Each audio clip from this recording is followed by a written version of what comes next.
Құрметті әріптестер, сіздерді ұлы жеңіс күнімен шын жүректен құттықтаймыз. ХБК әдістемелік бірлестігінен МИФ әдістемелік бірлестігі челленджді қабыл алды. Және сызу, көркем еңбек және музыка әдістемелік бірлестігіне жолдайды.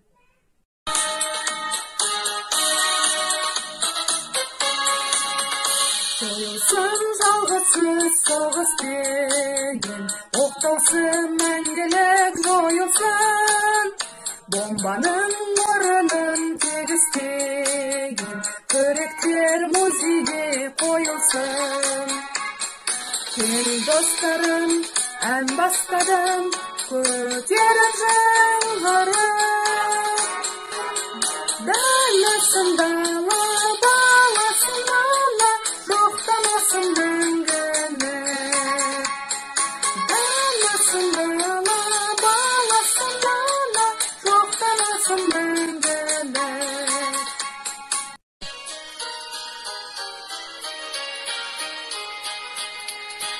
Помню, как памятный вечер, кого платочек твой встреч, как провожала и обещала синий платочек беречь. И пусть со мной и сегодня любимый родной, знаю, с любовью ты без головы прячешь платок второй.